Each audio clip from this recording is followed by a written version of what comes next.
Hey YouTube, what's going on? My name is Rob, also known as the Chesapeake Picker. I'm a part-time reseller based out of Virginia. I make YouTube videos talking about what I do. So this video here, I'm going to be talking about 10 ways that you can increase your eBay sales or Mercari or whatever it is that you sell on.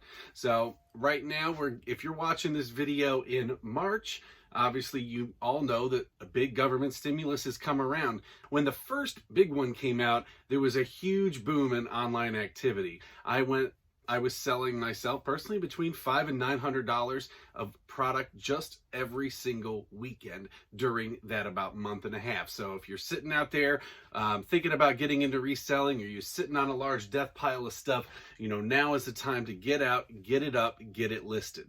We're going to jump right into it. Here's 10 ways that you can boost your eBay sales.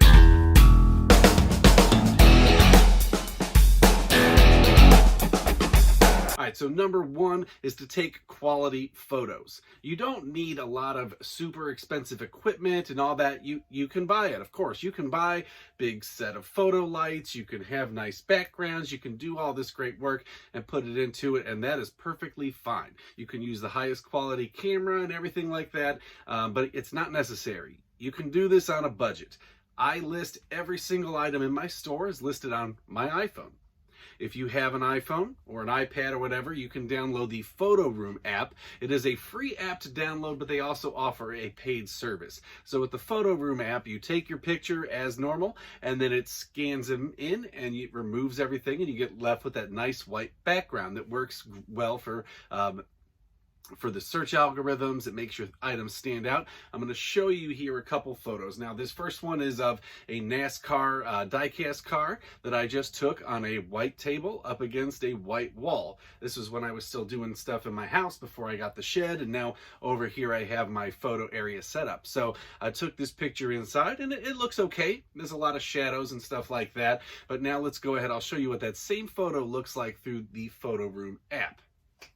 So as you see here, the shadows are gone for the most part. The picture itself, it stands out. It looks very pleasing, and your buyer is left with only what you want them to see. It enhances the quality photo. Now, if you don't have an iPhone, last time I checked, this was only available on iOS systems, but it doesn't mean you can't find similar programs out there. I'm just not as familiar with them. So definitely take a look at it. With the non-paid version, when you scan it, you'll get a little logo in the corner that'll say Photo Room. You can go in manually and use the erase tab to get rid of that, or you can just upgrade to the paid version, which is what I did to save myself some time. Also, lighting is important. You do want to have something here. I have a light on me right now. There you go. I'm flashing in front of it. You want to have some good light. You don't want to be doing it in the dark, but it's not super necessary to have the best setup. Number two, have descriptive titles and description. So this may sound pretty obvious, but you want your stuff to stand out, okay? So if you have something that's listed, you need to put as much into that title as you can. You get 80 characters on eBay, you get less on Mercari and stuff like that, but fit everything you can in there. So for example, I sold a DVD that was an old out of print thing. You can't find this anymore. They don't release them in stores. So I put out of print. OOP is what I put in the title. So people that know that, people are looking for that sort of thing, can find it. Also, if you want to sell something that maybe reminds you of something else. A good example here, if you guys watch the Commonwealth Picker, he sold recently an Afghan rug, and he put like Roseanne in the description because it was very reminiscent of, the couch from Roseanne, and they had the Afghan rug on there. It can make your stuff stand out. People that are looking for that, they might not know what it's called, but they're trying to remind them. And also when they're just searching other things, sometimes that'll pop up. So just anything you can to make it stand out. If you're listing books, including things like hardcover, including if you're selling vinyl records, things like, the condition, near mint, very good, stuff like that, so that people know what you have. If it's a new item, putting new or NWT, new with tags, stuff there that will make it stand out to the person that might be buying it, because they might type, Nike shoes new, and that'll pull it up and it'll make your listing come towards the top. And if something's not working, if you think that you may have a product that you're surprised has not sold, look at your titles, maybe edit them, look at sold comps recently, some that are more towards that higher end, and see what titles are working. So the best way to do this when you're starting is not to list it out just on your own, but sell similar. Look at what's sold, look at the highest sold comps, and then adjust that title. You're going to see a wide range of things. If there's 50 available and 20 have sold, what are those titles? Pick one that goes more towards the top, as long as the details match your item, and just copy that title. It just sell similar and it'll populate that exact same title. But be wary, because if you pick one and it's not all the same, it's an easy way to make a mistake, where maybe the title says it's a lot of 3 and you only have 1, or maybe it says new and yours isn't new. So pay attention to that so you don't make a mistake. All right, number 3, source regularly. You need to be out there all the time, or as much to all the time. You cannot, if you're buying stuff like me at thrift stores and garage sales, you need to be going multiple times a week. You cannot just rely on one time a day. Thrift stores put stuff out literally all the time. The best time to get there, obviously, is the beginning of the day.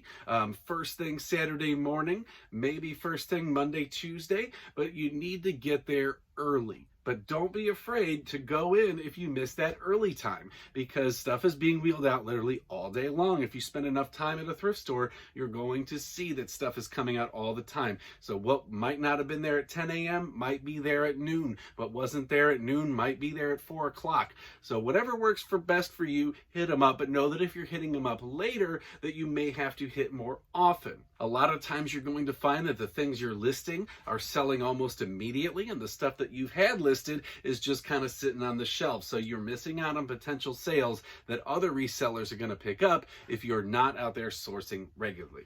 All right, number 4, run sales and use promotions. You can do this in multiple ways. Let's say I'm trying to sell this book, okay? This is not a book that's worth a lot of money, but let's say I'm trying to sell this book for $10. And I put it up there for $10. And if it's not selling, I might slowly just drop the price. I might be like, okay, now it's $9. Now it's $8. Now it's $7. So on and so forth, to a point where I'm making no money on it.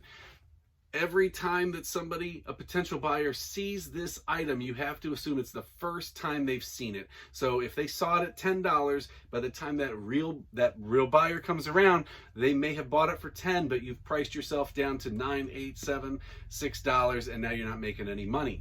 The best way that you can go about doing this and make it enticing, if you really do want to drop the price, is using sales. So the sale will show what it originally was. Put it on for a 20% off sale. Maybe it was $10, you put it on for $20, it shows $8, and then you have that regular price of $8, so that anybody that sees it now sees that, hey, this is a deal, I should get it while it lasts. So anybody that saw your item before and maybe is looking at it again might purchase it based off that, but it doesn't look like you're just dropping the price. They're also less likely to try to lowball you with offers if the item is already on sale. So use those wisely.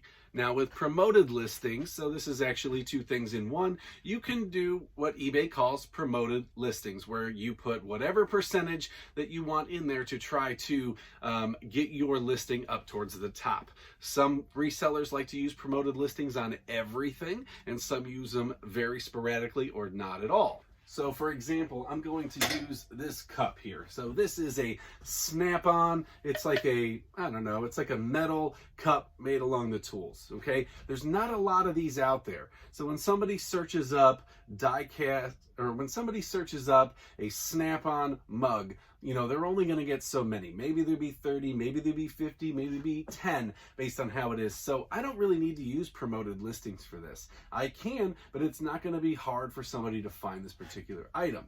Now, likewise, I'm going to sell this Tickle Me Elmo. This isn't Tickle Me. Love to Hug Elmo.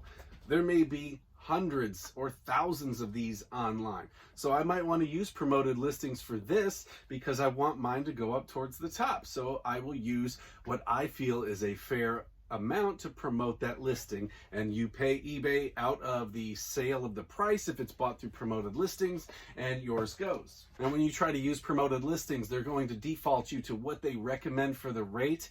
Sometimes that's 7 to 10%, and it tells you exactly how much it's going to be. So be mindful of that. When I use promoted listings, which is rare, I usually do about 1 to 2% is where I top out at. And again, I only use those for items where there is a ton of, maybe it's a newer product and I want to sell it. Your more collectible stuff, your vintage things, I don't really find that promoted listings help sell those. Number 5, offers. You can send offers out to people regularly if they're watchers of your items. It's very simple to do, but be mindful of that you're not sending out offers that you that you're losing money on. So still keep it within your profit margin unless you really just want to move product. So there's a couple ways to do this. One is to just straight up send an offer, and then you can allow counter offers. If you don't allow counter offers, you just uncheck that little box there, and this is your best offer. If you have that, they may counter. So if you're only willing to sell it for, say, $10 and you had it for $15,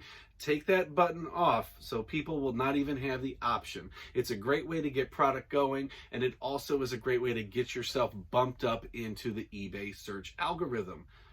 Along with this, make sure that when people are sending you offers that you routinely accept them. If it's a lowball offer, obviously no, but eBay does want to see, as best we know, that when your people are sending you offers that you're negotiating and fair and stuff like that. So if you send an offer for $10 and somebody counters at $9, are you going to reject that $9 and lose a sale over $1, or are you just going to take it? Well, now you accepted it, and maybe that moved your stuff back up.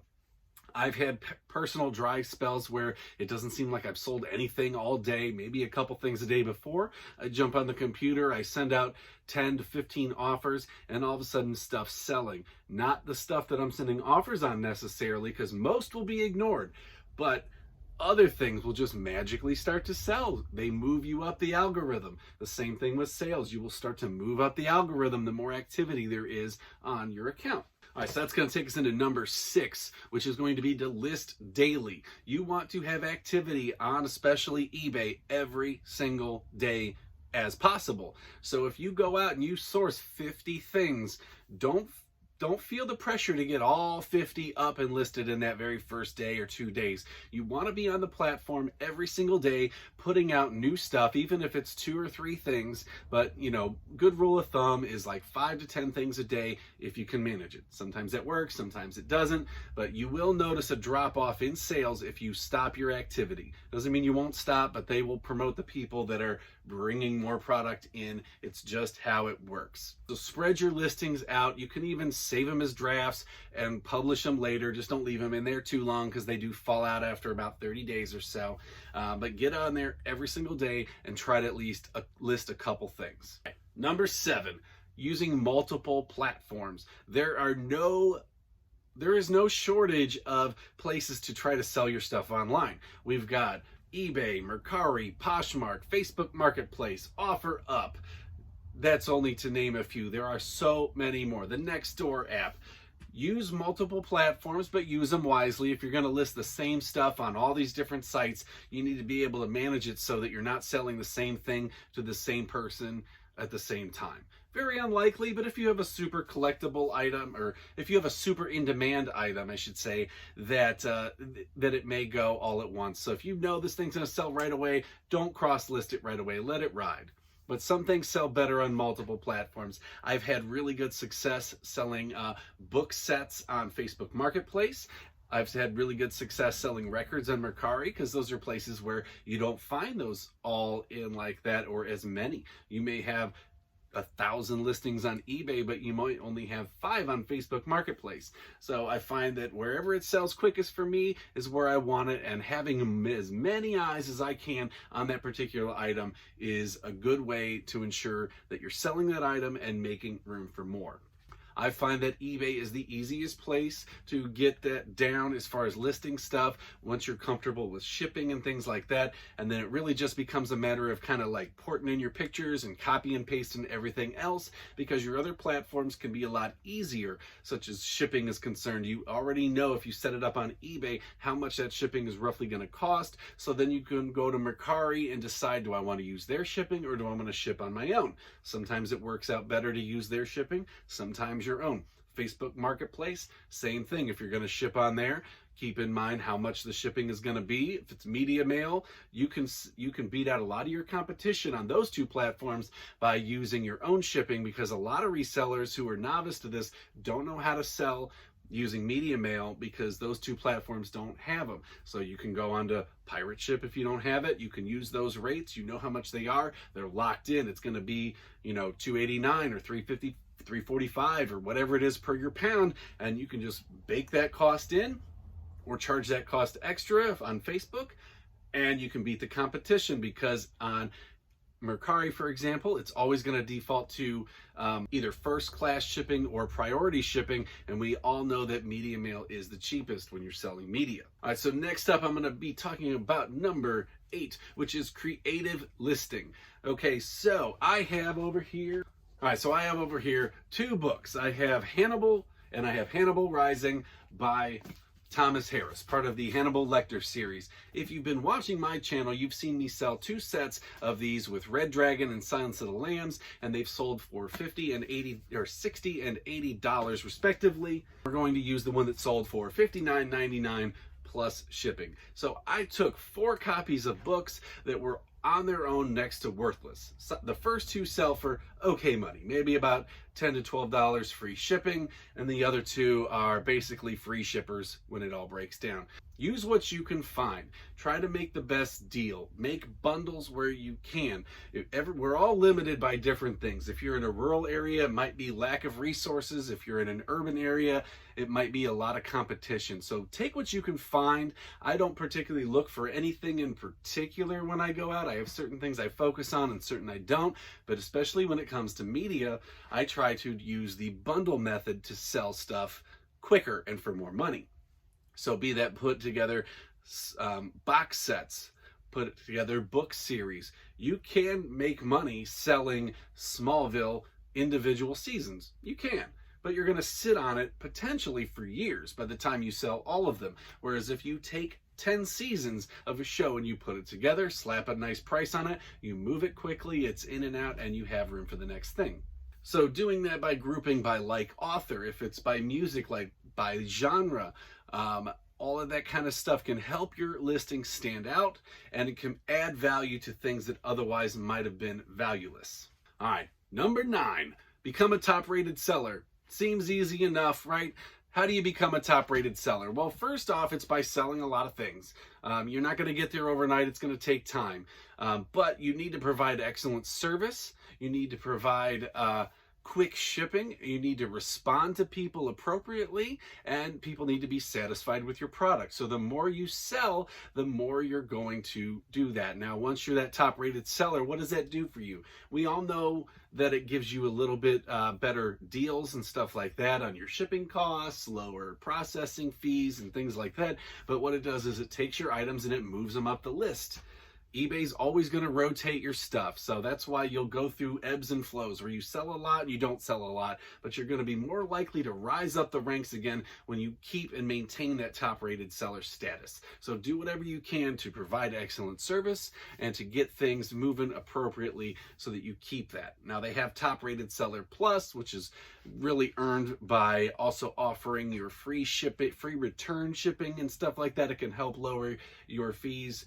That is a personal choice on whether you want to offer free returns. I don't. I know some resellers that do and some that don't, but I don't really feel that that's a place where I'm at right now, where I want to save 0.5% in sales and potentially be getting a lot of buyer's remorse items. They can already return, but it's going to be on their dime unless I made a mistake. All right, and number 10 finally here is to sell at the right price. Okay, so really this is going to be on an individual type item basis. All right, so I'm going to use this one up here, for example. So I have this cookie jar. All right, it's this Margaritaville cookie jar. I have it priced for between $45 and $50.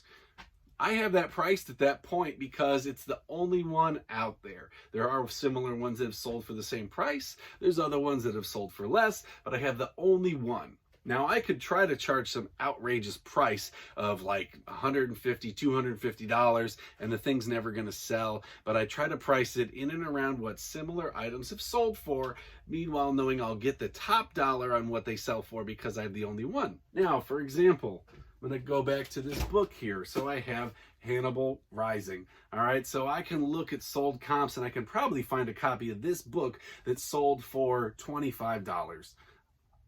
I don't think there is one, but let's just use it as an example. So am I going to choose $25? Is that because it's the highest one that sold and I want to sell mine for $25? Or am I going to look at the trends?